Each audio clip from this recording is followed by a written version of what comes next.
What's up, everybody, and welcome to episode 151 of the Stand Up Guys podcast.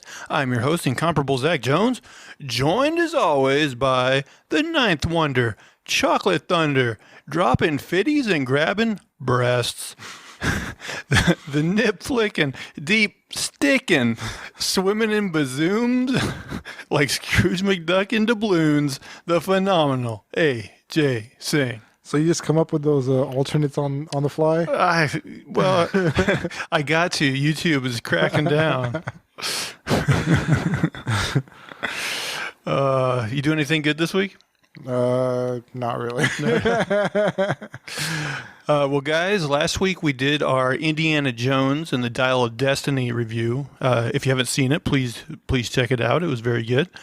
But because of that, we missed talking about Secret Invasion episode 2 last week. So we figured what we'd do this week is play some catch up, and we got 2 reviews for you, episodes 2 and 3 of Secret Invasion. And these are going to be spoiler reviews. So if you have not seen the episodes, you are forewarned. Actually, before we get into spoilers, though, AJ, now that you've seen episodes 2 and 3, like, has your opinion of this show changed at all? Because I think personally, like, my feeling is still in kind of that 6.5 range. Like, I think it's solid, but I haven't been blown away by anything. I'm okay with it so far. There have been some like major, like some characters have disappeared, Right. and if it stays that way, then I'm happy with it because there's some permanence. But if they keep bringing people back, then it's gonna be kind of that whole thing about like nobody ever dies and everybody just comes back. Now, I do remember when we were watching both Miss Marvel and She-Hulk, 2 shows that neither of us really cared for. Once we got to like the halfway mark, we were like, how are they gonna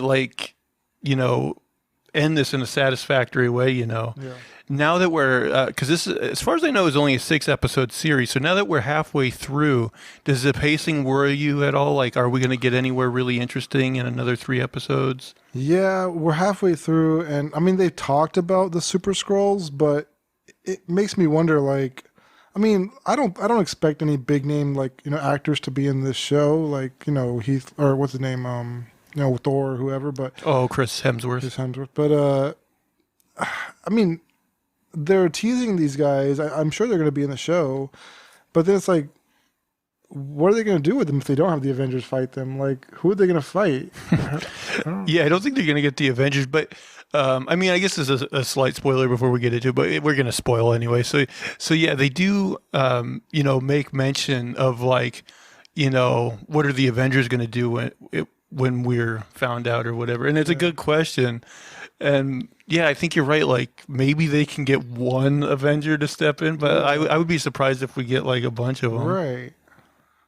So yeah, it'll be interesting to see how they like. Who are the good guys in Secret Wars? Is it just Skrulls?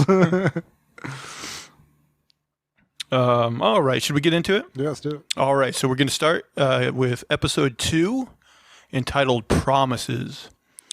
So we open in 1997 in Brixton, London. We got de-aged Fury, and actually, much like his de-aging in that they used in the Captain Marvel movie, I actually think his de-aging looks pretty decent. Yeah, I didn't really have any problems with it. So Fury is introduced to a young Gravik by another Skrull woman named Vara, who will come into play in episode 3. His parents were killed in a war with the Kree, and he apparently escaped from behind enemy lines. I don't know. Maybe my memory's just not good. Like, I know in Captain Marvel there was some stuff about like Skrull and Kree, but I don't know if I ever really understood the details of their conflict and what exactly happened, other than like apparently the Kree like won and the Skrulls end up like kind of scattered. Yeah, all I know is that the Kree destroyed the Skrull planet, but besides that, I don't know anything about the war. So Vara encourages Fury to use Gravik for his cause because he's like, a tough kid or whatever. So Talos tells this group of Skrulls that they can trust Fury just like he does. Fury promises, and this seems like a big thing, throughout the series, is like broken promises. Fury promises that if the Skrulls take on human personas and help protect Fury's home, the Earth, that he and Carol Danvers will help them find a home of their own. So you're right. Just you mentioned this when we were talking about the first episode, and I kind of I think forgot about it from Captain Marvel. Is like, yeah, he like promised to find them like a planet of their own, basically. Yeah. Which, to be honest, he's interacted with like the Guardians of the Galaxy and like people with spaceships and stuff. Could they not have found them a home by now? Right? Yeah, I would think the Guardians would know plenty of planets that aren't inhabited. And Exactly. Like, is every habitable planet out in the galaxy is owned by somebody? I think they could have found something by now. So Soren, who is Talos's wife, who we found out, died, but this is a flashback to the 90s. So Soren is the first to agree to become a spy for Fury. Gaia and Gravik, who are kids at the time, kind of look at each other and they seem hesitant, like, oh, I don't know if we can trust this guy. So back in present day, Gaia and Gravik escaped the scene of where they set off the bombs at the end of episode 1. They escape in a car. Fury is grabbed by a man and thrown in the back of a van. That man turns out to be Talos in disguise. So now we cut to a train. Some Russian soldiers are questioning a blonde woman on a train. They are looking for Nick Fury. The woman, says he isn't there, and so they leave. That woman also turns out to be Talos in disguise, and Fury was indeed hiding in his train compartment. So Fury asks Talos if he's heard from Gaia, but Talos says he hasn't. Fury tells this tale of his childhood, but basically the point of this story is to say that he doesn't trust Talos, or he at least doesn't think Talos has told him the whole truth about the Skrulls. So he asks him to tell him something he doesn't know about the destruction of Skrullos. And Talos confesses that there are actually over 1 million Skrulls hiding on Earth. So I guess Fury just thought it was that handful that originally was there, or what? Yeah, it's 19 original Skrulls or something like that. Something like that, yeah. And then, now it's a million, so I guess he didn't really know anything about that. Yeah, he seemed surprised about He that. says to him, you lied to me. So I guess he was under the impression it was a lot less. Yeah, so Fury's mad that Talos didn't tell him. And Talos is in return mad at Fury because Fury left Earth, and he doesn't feel like Fury's helped enough. He feels like he kind of abandoned him. Talos hopes Skrulls and humans can coexist on Earth, but Fury doesn't believe they can. And he even says, we can't get along with each other. There's no way in hell the human race is going to accept that there's all these Skrulls on Earth. Yeah. Fury has a meeting with Maria Hill's mother at an airstrip. She's mad. She wants answers about how Maria was killed. And I think Fury basically just says, oh, she was killed, helping me or because of me. Yeah. The bad guys are trying to get to me through her. There's a news story that says a member of the Americans Against Russia group is suspected in the bombing, and that Russia is determined to retaliate in some sort of way. Right. So basically, this false flag thing that they set up in the first episode is apparently working, or at least it seems that way. Mm-hmm. Gravik tells Gaia that he could have killed Fury, but he doesn't want to give him what he wants. He wants to punish him. Okay, so Gravik has this meeting with this high council of Skrulls that have infiltrated all these high positions. Mm-hmm. I believe one is the British Prime Minister. Yeah, it's something like that. Yeah, it's a woman. The Prime Minister is really a man, right? Or is it a woman? I think the British. Oh, in real life? Yeah. That's a good question. I don't know. I think it's a man in real life. Yeah, I think so too. It might have been based on that lady who was in there for like a week or so. I don't know. Oh yeah, there was like a really weird Yeah. I forgot about that story. Mm. So the council wonders if they should punish Gravik for his answers, but Gravik says Fury lied to them, and Gravik is determined to take the Earth for the scrolls. He declares war and claims humanity will destroy themselves anyway. This kind of throws me off. Like, first of all, he wants to go to war with over 7 billion humans. There's 1 million scrolls, and who aren't all in the same age, who aren't all on board with this war and everything. But okay, he wants to fight like 7 billion humans, who all have weapons and all kinds of stuff. And he's on their planet. They're the ones who are hosting him and his people. But like, there's also Avengers. Like, there's just this guy, he wants to fight a war with a whole planet with like a handful of people, really, like compared to what he's going up against. It just seems so.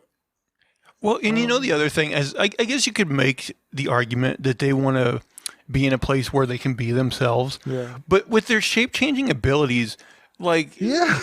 they can honestly, like, the plan is their oyster. Like, They could be supermodels. They could be presidents. They exactly. could be anything. They could make themselves look however they want to the. Exactly. They could have any position that, they can be all living fantastic lives. Yeah. And if they want white privilege, they can have it all day. Yeah. They could all retire out in Hawaii for the rest of their lives. I know. They could be living these awesome lives, but no, they're living in squalor in some abandoned nuclear plant. I mean, in that respect, it is silly, right? Yeah, it is. If I had a shape-changing ability, man, I'd be living the best, Yeah. several of my best lives. I'd be living several lives too. So yeah, it really doesn't make sense. Yeah, his motivation must, I don't know where it comes from. Only if it's like a strong cultural pride type of thing. Yeah. Also, you know what trope, like it's probably true, but I think it's too used, is this whole thing of like, and this happens in movies where like there's conflict with humans and AI, as well as like, oh, look at them. They're just going to tear each other apart anyway. They're going to ruin their planet. Humans are the worst. And it's like, I get it, but I at the same time, I feel like it's overused, that kind of thing, in a lot of fiction. Yeah, but I mean, that happens a lot in real life too. Like, when we see like the West, when we see like somebody with resources and stuff, we're like, they don't know how to use that. It'll just go to waste and this and that, like. Yeah. So the British Prime Minister, like I said, who is also a Skrull, she nominates Gravik in charge, and there's also like, the leader of NATO is a man who's also a Skrull, and he kind of protests, but she quickly puts him in check. And basically everybody in the council gets on board except for one councilwoman, who says that the Skrulls' eagerness to wage war is what got them in their position to begin with. Yeah, that made me ask questions. Like, how did this war go down with the Kree then? Did they start it? I mean, that makes it sound like they did. Yeah. Or maybe that, I don't know.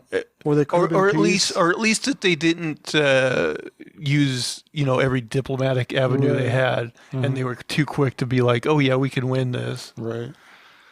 Okay. Maybe eventually they should do like the Kree Skrull war and actually show I was thinking this. they should have like, in one episode, do like 10, 15 minutes of just covering the war. Yeah, some sort of flashback, because it does seem pertinent to this story, really. Yeah. And it does help you understand the Skrull more, like what they've been through, how they lived as a community, like what were they, what were they as, like when they're functioning as one. And just from a visual standpoint, it'd probably be fun to watch. Yeah. Although it might be more expensive than what they want to spend on a show like this too. Yeah. So, especially if you're going to bring back all the Avengers. No, I'm just because really, so far this show has been pretty cheap to produce. Yeah, so far, yeah, except for the big name actors. Yeah. Right. Gravik says, so that woman, she protests. We get the feeling that maybe Gravik might do something to her, but he says, no, you won't be harmed, and you can leave the room. So that woman goes outside and she calls Talos. Apparently, they have some sort of relationship, and she explains what happened. And Talos asks her to set up a meeting in a public place between him and Gravik. So back on New Scrollos, Gravik is greeted as a hero for the bombings and everything. Gaia discovers scientists working on a secret project at New Scrollos. And we don't really get a sense of what it is in that scene. Just like they turn on this machine and like there's like the scientist couple and they're kind of like complaining about like, I don't know, the time frame or something. I don't remember exactly of working on this project. Or they thought they would have something by now that they don't, DNA or something. So there's now Rhodes. Rhodey is questioned by this council about Fury being in Russia. And he says there is no concrete proof that Fury was involved. And he just kind of has to play the political game and, like, you know, take any sort of heat off the U.S. when he's being, you know, questioned by these other countries. Once he's done with that meeting, Fury calls Rhodes and sets up a meeting with him. So they go to this restaurant, and Rhodes tells Fury that he's suspected of the Russia attack, and most of the U.S. allies are on Russia's side. Never. I thought that too. I'm like, even if they think that Fury or the U.S. is somehow responsible for that attack, our allies are not going to be like, oh, Russia, we believe them. They're on the up and up. Like, you just think about it, like, what makes sense? Like, we have all the cards when it comes to our allies. We have all the money, we have the weapons, we have everything. Like, they need us anyway. Right. Why would they, like, in what world would they be like, our morality is just too strong? I know. When he said that line, I was like, yeah, I don't think so. Yeah. I don't think so. So Fury tells Rhodes about the scrolls, but apparently he already knew about them. Fury says the invasion has already begun and that it is his war to fight. Fury wants Rhodes' help, but Rhodes refuses and fires Fury, telling him that he will be flown out of the country. I don't remember all their dialogue, but I do remember liking that scene between Rhodes and Fury. I thought it was pretty well done. It was unexpected, I thought, from Rhodes for him to walk that line with Fury. Yeah, because really, like, in all the movies that Rhodes has played a part in, like, we've never really gotten a lot of sense of, like, what his character is like. Right, yeah. Like, all around what he is. Right. Yeah, he's always been, like, an amicable side character. Right, yeah. Right. He's never really gotten this much chance to do anything. So Yeah. it's good that we're seeing him fleshed out a little bit. So now we get a scene where Sonya is torturing a scroll. And, like, okay, she's torturing him. It's like in the back of was it like a butcher shop or something? Yeah. And I thought it was funny because they had him in chains, and I wrote, he looks like he could probably shapeshift out of his restraints. Right? Like, if he yeah. would have just, like shrunk down all skinny, I think he Yeah. could have just got out of them. Yeah, I don't understand. Are these scrolls, like, limited by imagination? Like, what's going on? I mean, maybe there's, I don't know, maybe they have, like, a thin, like, bone structure, and they can't go too far out of that or something. I don't know. I don't think so. I've seen them transform into, like, smaller women before. That's true. Yeah, I think he definitely could have got out of these restraints. Now, you know. Yeah. So I don't know if that really holds up. So Gaia finds out. I wrote Gaia finds out on a 1990s computer that because they always, like, I'm sorry, like, I know this is like an old timey, like, nuclear factory or something. But I don't believe that if they took this place over, at least they wouldn't have brought in newer equipment. Yeah. It's just, I had a hard time believing she would have been using that computer. Yeah, that software isn't, like, programmed to, like, you know, talk to people and stuff like, or do anything like that they're trying to do. Right, and also, like, she's using a program that has, like, current date on it. They're using, and I'm like, no. You're not gonna. That's impossible. It doesn't make any sense. They're just going for that aesthetic, but it's like it doesn't make sense. But anyway, she finds out on that computer that the new Skrullo scientists have Groot's DNA along with extremis information that Iron Man used, as well as some other creatures' DNA that I can't remember their names, but basically we get the sense that they're setting up for Super Skrulls. Gravik tells Gaia that his men have located Brogan, who turns out is the Skrull that's being tortured.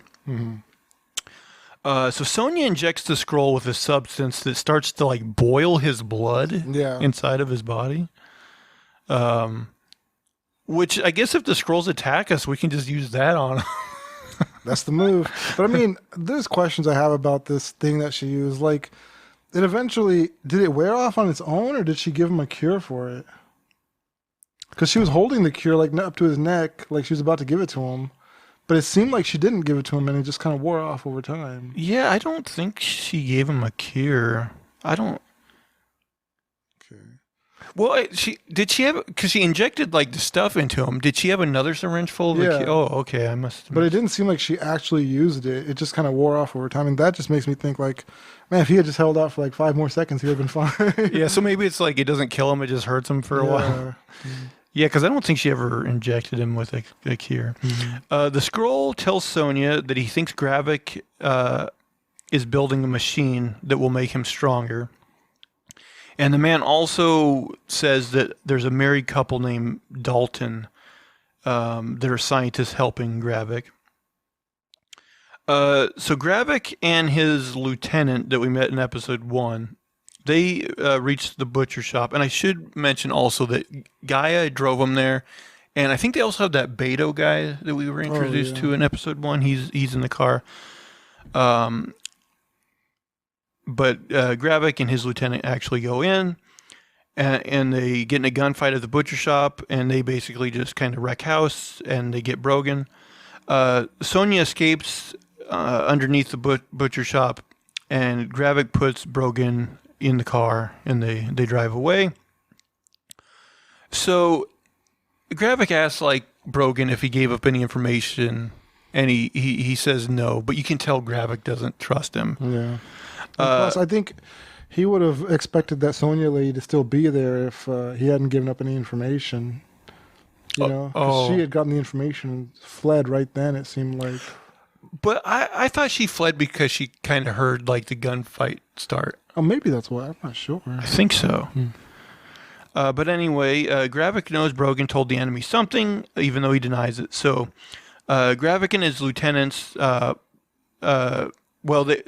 he has Gaia stop the car in like a wooded area. And Gravik has his lieutenant take Brogan out into the woods and shoot him. And you can tell this kind of unnerves Gaia.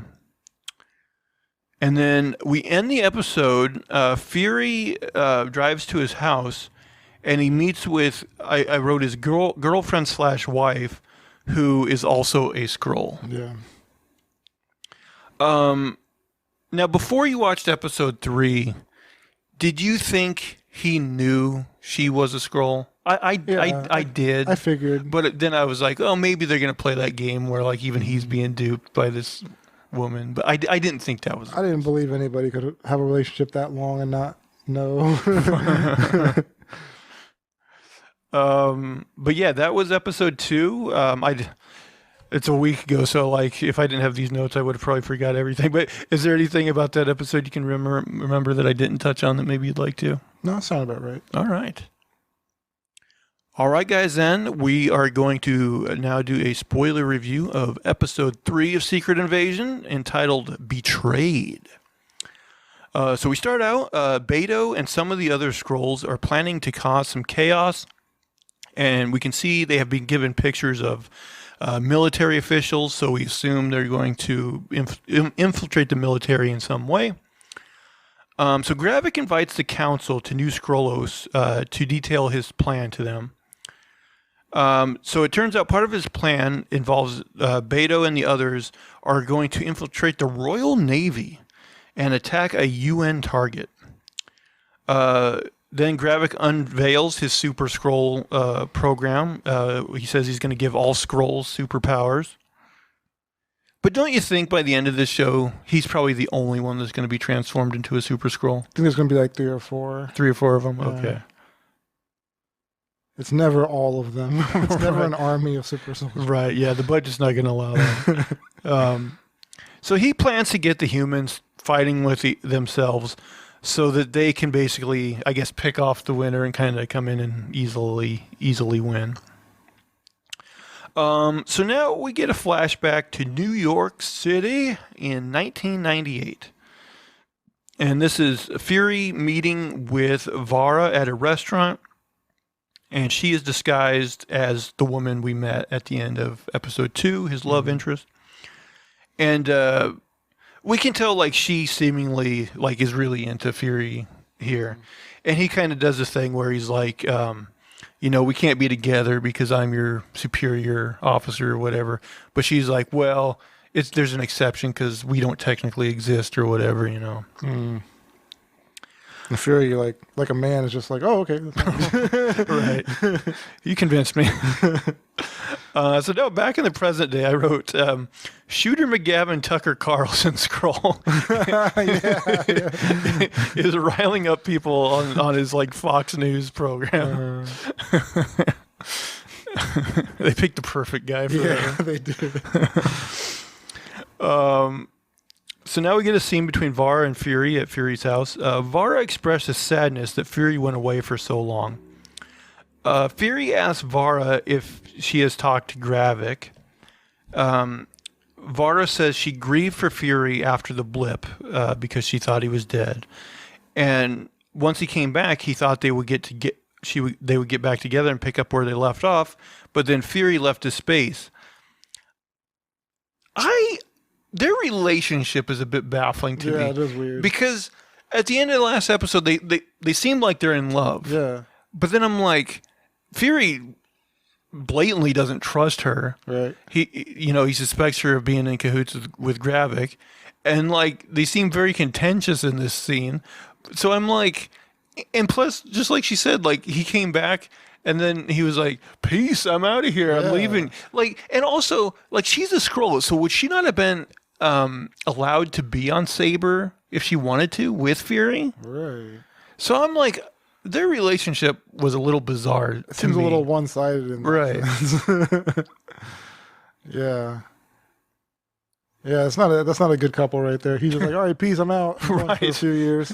Right. So I'm like, I don't know where these people stand as a couple. Yeah. Um, But he talks about her. He mentioned her in Civil War. Right. Wife, yeah. oh, does he?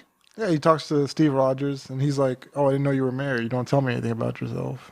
Oh, okay. I haven't watched that movie in forever, so I don't remember that callback. But I guess it's cool. No, it was Winter Soldier. Oh, Winter Soldier. But yeah, it's cool that they set it up back then, I guess. Mm-hmm. Oh, so Vara gets a phone call, and Fury is suspicious of who it might be. They also do this scene where he like looks at her phone after she leaves, like, Yeah. did he plant a bug on there? I'm thinking the way this episode ended, I think he definitely did. Oh, for sure. Yeah. Gravik suspects has a scene with Gaia. He suspects Gaia may have told the cops about their location. Now this confused me a little bit because he's like, and she puts it off on Brogan, like, oh, Brogan probably gave up information. Now we do know that Brogan did give up some information, but his way he's calling her out here on is this the bombing? Because like Fury and them showed up to the bombing. Because like, why would Brogan have tipped off the police? I mean, I guess he was at the scene, wasn't he? I don't know what they were talking about either. Like, what was she tipping anybody off about exactly? Like, I know at the beginning, like when they were bombing that place, like that's when she was tipping them off. But after that, it seemed like they totally forgot about what was going on with that. Yeah, I was a little confused, but now that I'm thinking of it, I think this must be what they're talking about, is because Fury and them showed up at the bomb site, he figures somebody must have told them. But she said he was expecting them to be there anyway.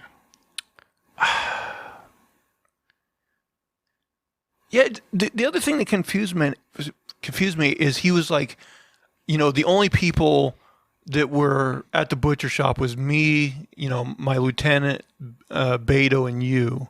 So those are who I suspect.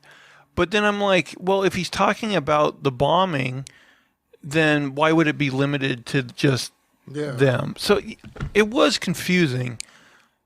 But I think that had to have been what he was talking about. Was he figured, somebody dropped a dime, and that's why Fury showed up at the bomb site. But God, I don't know. It was a little confusing. Yeah. So the next day, Gaia and Gravik are driving to a meeting with Talos. That meeting was set up. And Gaia overhears Gravik's plan on a phone call. Now, one thing about this show, and maybe it's just because it's for a wide audience, is I think some of the turns are easier to see coming than maybe if you were to watch a more sophisticated show. Because I was like, when she overheard this, I'm like, oh, this is a trap. Yeah. I instantly thought that, and it wasn't a surprise.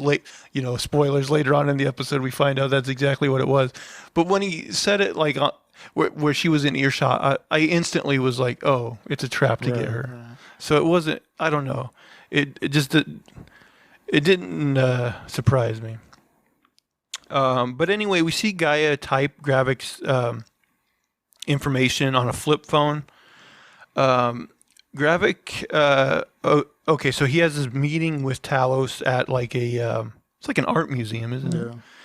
And Gravik says that he would rather be a soldier than a statesman like Talos. Or like the people, there's this painting, I guess, of a bunch of people at the end of World War I, statesmen. And he's like, I would have rather been a soldier than one of those, pencil pushers or whatever. He says that he'd rather have his legacy written in blood than in oil paint.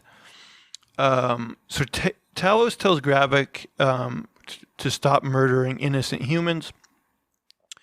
Gravik kind of throws out this taunt to Talos that he's got Gaia and maybe he'll do something to her. This causes Talos to get angry and put his hands on Talos, which in turn causes all the people in the background to transform into Gravik and show that they're Skrulls. This is another thing before it happened I suspected was going to happen. I'm like, okay, there's a bunch of people in here. I bet they're all Skrulls. But this only led to more questions later. Because he eventually does piss off Talos again in this conversation. And Talos does put his hands on him. And nobody does anything about it. That's true. I guess you're like, if he's our tough leader, he'll get out of this. Yeah, he'll figure it out. The only thing is I get that maybe they planned so that everybody in the building at that time was a Skrull, but they're really trying to keep their identity hidden. And what if somebody was just walking by or something and happened to see all those guys transform into him? They could have easily lost their whole secret right then and there. For sure. He basically could have just had them all stand up and look at Talos. Yeah. Still in their disguise, and he would have been like, "Oh, okay, I get it." They didn't all have to transform. And it probably cost more money to do that anyway. I don't see what the point of that was. That's true. It would have cost more to do all that transformation or whatever.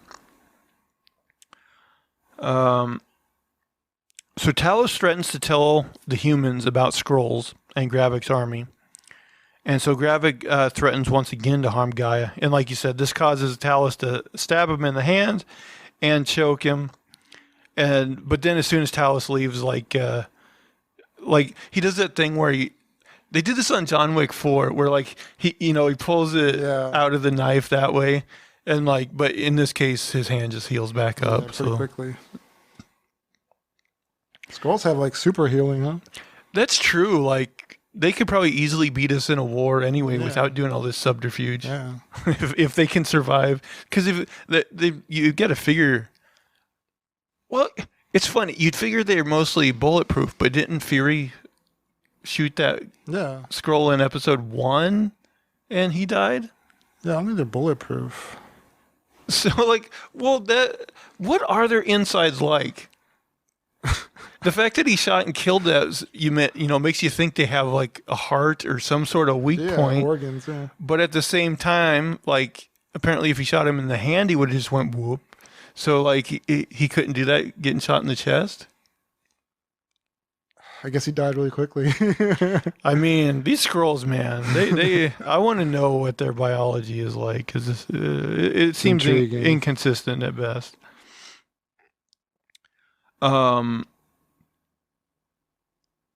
Let's see. Okay, so yeah. So now we get a scene where Gaia, disguised as an old man, slips Talos the flip phone that had Gravik's target on there. So now we get a scene where Fury meets with Talos, and he says he has a lead on a Skrull who is high up in the U.S. government. And Talos makes Fury ask for his help because of how he was treated by Fury on the train like the day before or whatever. Mm-hmm. Or maybe, I don't know how much time has passed, but in episode 2. So Gravik's target, well, I guess it's not his target, it's what he's going to use, is a British sub named Neptune. So Fury calls Sonya, since it's, British related. Sonya reveals that she found Fury's owl camera, and she even puts a little eye patch on the owl. She says she can't help him right now, but she gives Fury the name of Commodore Robert Fairbanks. Now,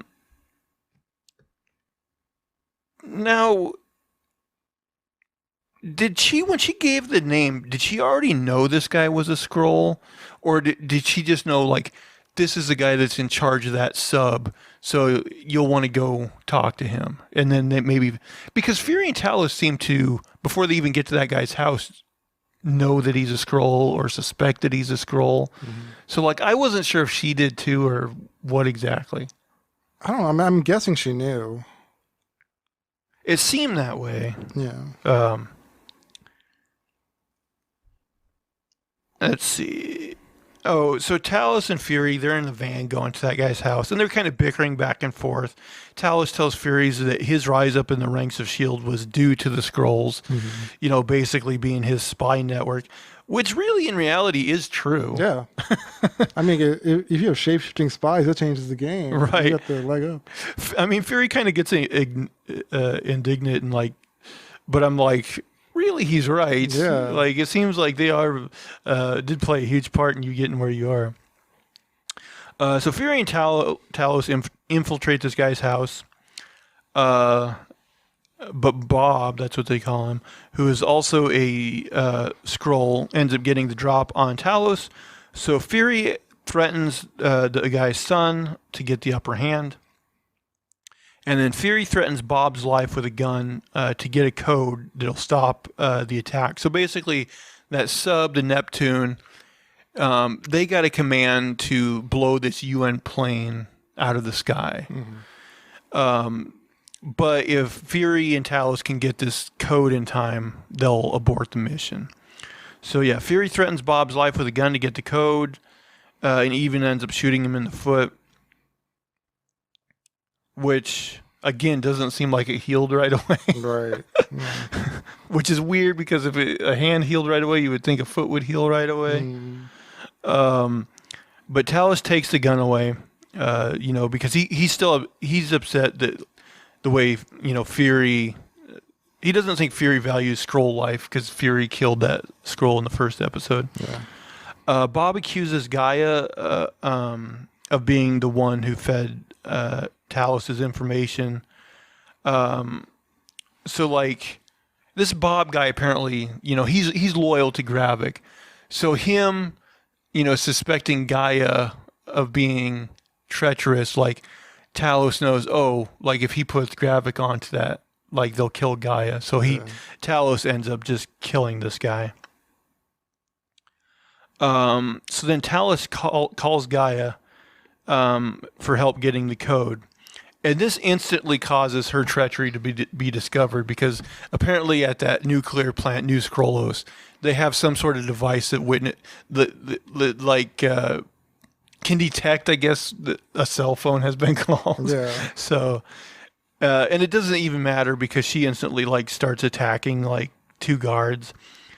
And then, so she goes and finds the body of the real Robert Fairbanks, who was in one of their machines where they stole the memories. Mm-hmm. Now,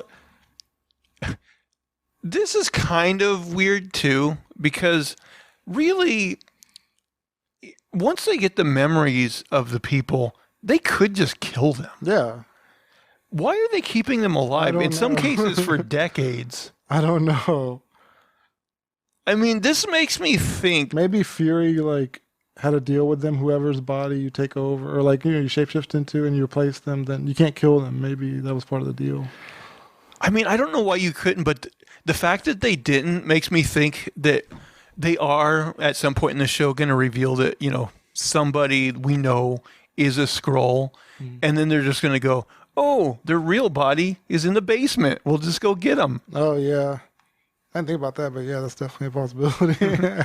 I also thought it was kind of cheesy that, like, basically all that guy's memories are recorded in a video format that she can just rewind through and find. And also, that would take forever. That's the other thing I was thinking. Like, if it really had all his memories, it'd be like, you know, 50 years of memories or whatever. And she's just like, okay, there's the code. It was just ridiculous. That's true. But anyway, she does get the code. And she gives it to Talos, and he's able to stop the launch. So Gaia tries to leave New Scrollos on a motorcycle, but predictably is stopped by Gravik, who reveals, like we were talking about before, the whole thing was a ploy to find the traitor, and he found the traitor.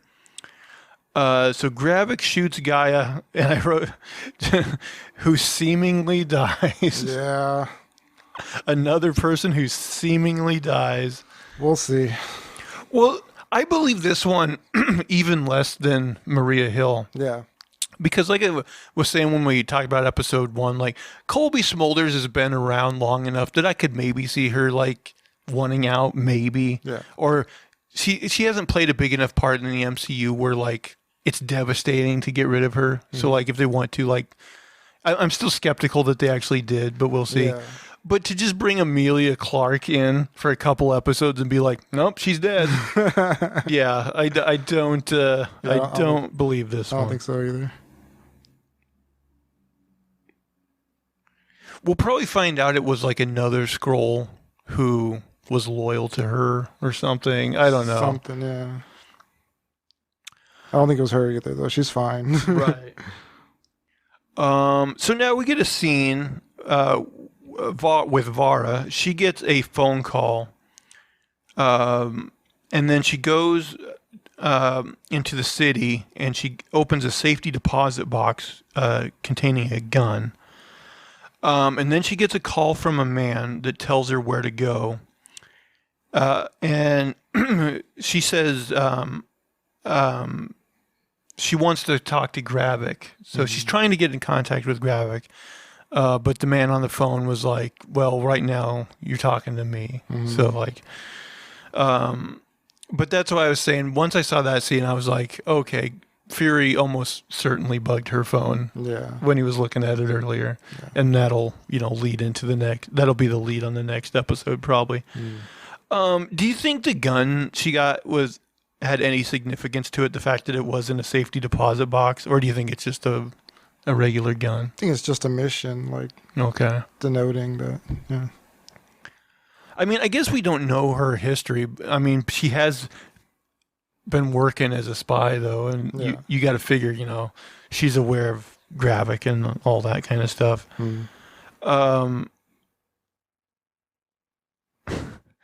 But yeah, anytime they they shot Maria Hill, now they shot Emilia Clarke, and both times I'm like, well, I'm not really like, oh, dun dun dun, shocked, because I think they'll just undo it in some way. Yeah. especially Emilia Clarke. I mean, like I said, there's probably a certain percent chance that they don't bring back Maria Hill, Yeah. but Emilia Clarke's not gone. right, Not that fast. right. Um,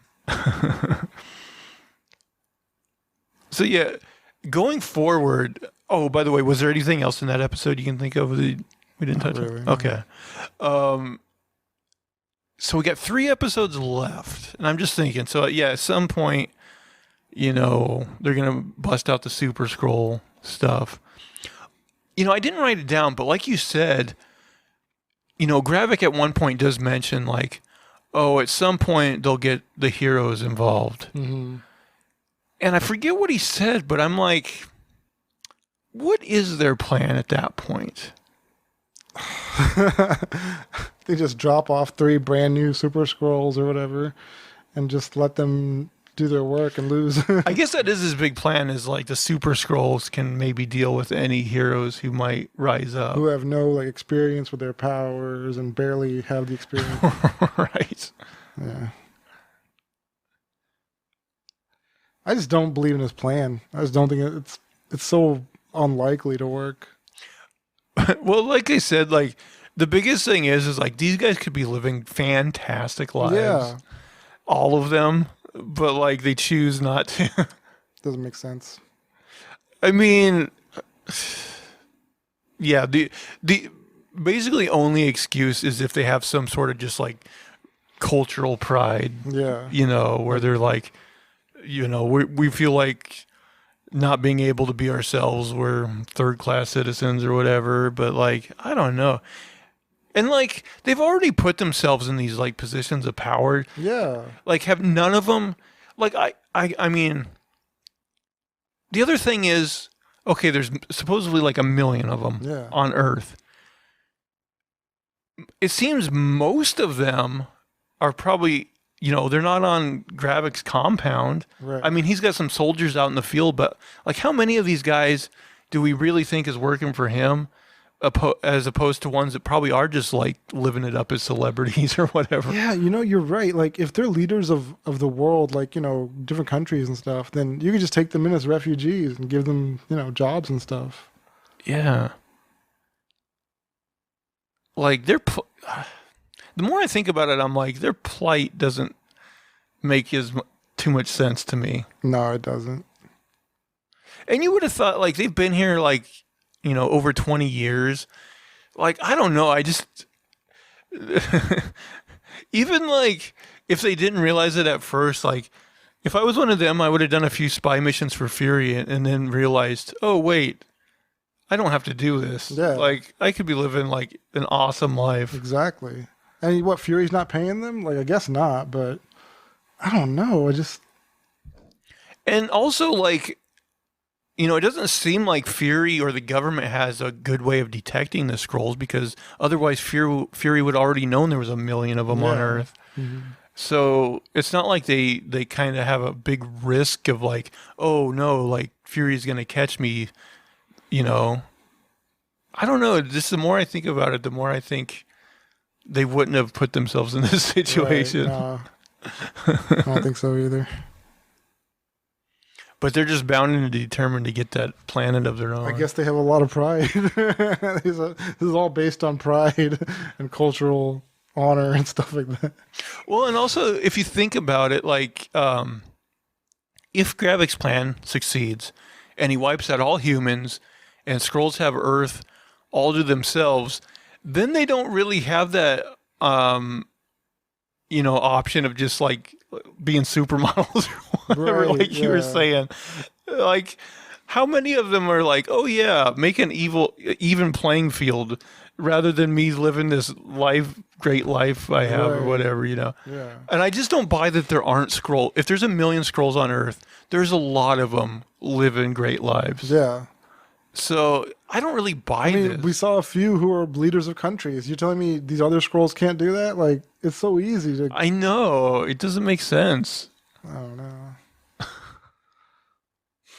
Maybe that's how it'll end, though. Like, Gravik and his army just gets beat by all the Skrulls that are like, no, you need to shut your damn mouth.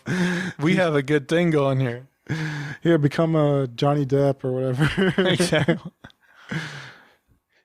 Actually, if they've taken over, like, Shooter McGavin, like Fox News guy, you got to figure at least a few celebrities have been taken over. Yeah. Probably quite a few, actually. I would think so too. What these scrolls are so disgruntled about. I wish I had their powers. Honestly, that would be the best superpower to have. Like, I would take it over flight. I mean, can they shapeshift into like a flying human or something?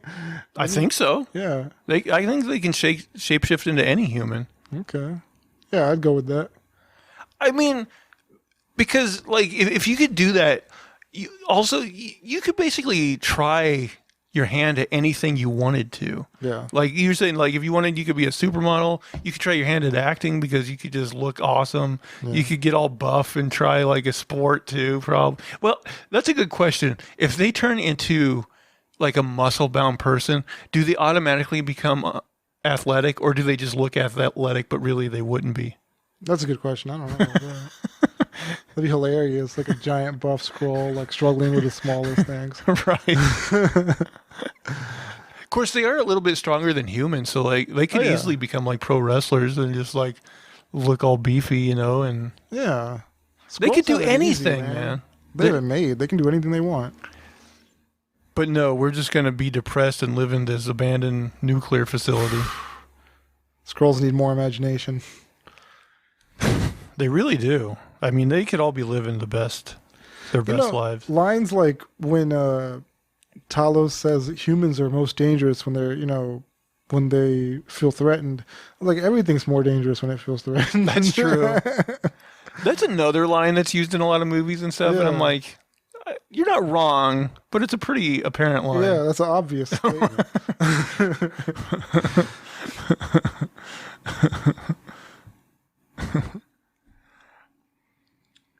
Well, we can end this episode a little bit early, unless you got anything else you want to talk about.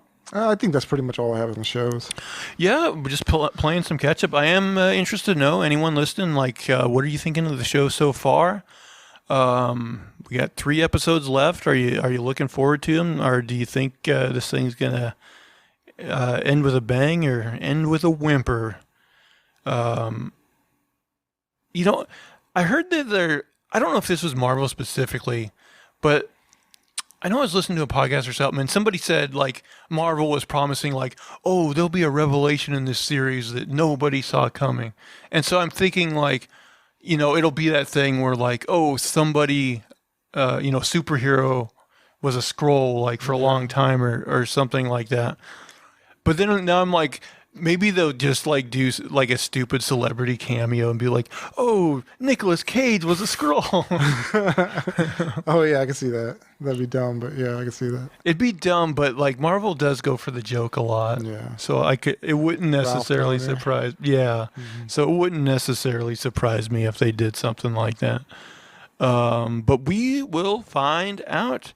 So yeah, guys, please comment down below and tell us what you think of the show so far, or throw out anything else you want us to review. If you will, please subscribe to the YouTube channel, and you can subscribe to the podcast in audio form on your podcast catcher of choice. Leave us thumbs up, positive reviews, all that good stuff. If you want, you can come over on Twitter and follow me at Zach Jones Live. That's ZachJonesLive. I think I spelled my name right, but I'm not sure. And that is going to do it for all of our shenanigans and poppycock this week. Please, please, please tune in again next week. Bye, guys. Take care.